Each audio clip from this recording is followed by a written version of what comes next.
My hand was on the doorknob when Priya stepped in front of it, arms crossed, wearing my hoodie, and an expression I usually only saw right before she destroyed me at Mario Kart. No, she said. You're not. I blinked at her. I'm sorry. I have to go on a date now. Or do I have to go on a date later? Neither. You're staying here. I'm Nathan Cole, 30 years old, a UX designer in Denver. And for the last 2 years, my roommate Priya Shah had been the most consistent person in my life. More consistent than my gym schedule, more consistent than my plants, which I had personally murdered 4 separate times. Priya was a vet tech, 28, with the kind of dry humor that made strangers nervous and made me feel like I'd won something every time she laughed at one of my jokes. We'd met through a mutual friend's terrible apartment listing, bonded over a shared hatred of the building's elevator, and somehow ended up splitting rent for 2 years without ever once dating, which in hindsight should have seemed impossible. That night I had a blind date. My coworker Felix had set it up. Her name was something I'd already forgotten, and I was wearing the one button-up shirt I owned that didn't have a stain of mysterious origin. You look nice, Priya had said an hour earlier, sitting on the kitchen counter eating cereal at 7 p.m., like a raccoon with opinions. Suspiciously nice. I have a date. I'm aware you've mentioned it 9 times since Tuesday. I'm nervous. You're insufferable, she said. But she was smiling when she said it, and I didn't think anything of it. That was the problem with Priya. I never thought anything of it, even when I probably should have. So when I grabbed my keys and headed for the door, the last thing I expected was her body actually standing in front of it, like a one-woman blockade. Priya, move. Make me. This is insane. You're being insane. I'm being a responsible roommate, protecting you from a terrible decision. It's dinner, not a cult. Same risk profile. She didn't move an inch. Her name is Hannah, right? Felix's coworker, Hannah? Yes. Hannah, who liked Felix's Instagram story about you and called you, and I quote, fine, I guess. I stared at her. How do you know that? Felix has a big mouth and I have ears. That's not a reason to block a door. Priya's jaw tightened, just slightly, and something in her face shifted from teasing to something rawer, something I hadn't seen before. Fine, she said. You want a real reason? I would love a real reason. She crossed her arms tighter, like she was holding herself together with them. The real reason is I've spent 2 years watching you get ready for dates with women whose names I forget by morning, and every single time I tell myself it doesn't matter, and every single time it matters a little more than the last time. And tonight, I just couldn't do the thing where I sit on the couch pretending to watch TV, while you're out there being charming at someone who isn't me. The apartment went very quiet. Somewhere down the hall, our upstairs neighbor's washing machine groaned through its spin cycle, but inside our apartment, there was nothing.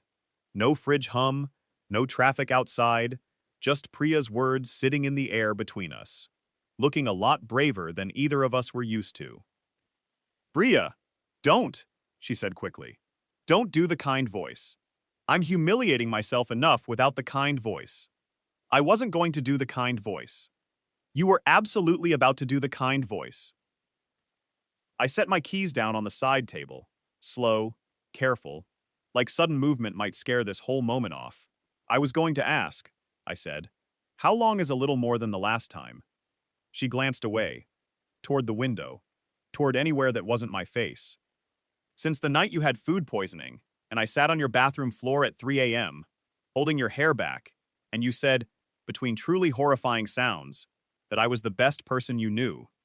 I remember that night. I know you remember that night. I'm the one who's been thinking about it for 8 months. I crossed the small space between us, the same space I'd crossed 1,000 times to get to the door, the fridge, the couch, except this time it felt like new territory. 8 months, I repeated. Don't make me say it again. I just want to be sure I heard it right. Priya looked up at me, and her usual armor, the sarcasm, the deflecting jokes, had completely fallen away. 8 months, Nathan. Since the food poisoning. Since before that, probably, if I'm honest. But the food poisoning is when I stopped lying to myself about it. That's a very unromantic origin story. I'm aware. I've had time to be embarrassed about it. I reached up and tucked a strand of hair behind her ear, the kind of small gesture roommates don't usually make, and she went still under it the way you go still when something matters too much to risk moving. For the record, I said, I'm not going on that date. You weren't going to anyway. I blocked the door. I could have gone out the fire escape. You're afraid of the fire escape. You called it structurally suspicious in March. Fair point. I let my hand rest against her cheek. Priya, if I'd known you felt like this, I would have canceled every date I've had in the last 8 months. That's a lot of dates to retroactively apologize for. I'm a thorough man. She laughed, shaky and real, and some tension I hadn't realized I was carrying finally let go in my chest. So what happens now? She asked. You just don't go? I just don't go. I leaned down slowly, giving her every chance to step back. She didn't. And then I take my roommate out instead, properly, with a reservation and everything. You don't have a reservation anywhere. You have one button-up shirt and a half-dead fern. I'm aware of my limitations. Good. Lower your expectations of yourself appropriately. Can I kiss you now? Or do you have more comedic material prepared? I always have more material, she whispered. But you can kiss me anyway. So I did. Soft at first, like we were both testing whether the ground beneath us was actually solid, and then less soft, because 2 years of almost moments don't stay polite for long once they're finally allowed to happen. Her hands found the front of my shirt, the same one I'd ironed for a woman named Hannah who, it turned out, would never know how lucky she was not to have that dinner. When we broke apart, Priya rested her forehead against my chin, breathing like she'd just run somewhere important. I can't believe I blocked a door, she said.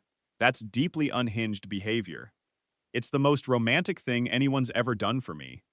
You set a low bar. You're the bar now. Congratulations. She groaned, but she was smiling, and she didn't move away. Outside our apartment door, the city kept going about its evening, completely unaware that somewhere on the 3rd floor, 2 years of careful distance had just collapsed in under 10 minutes.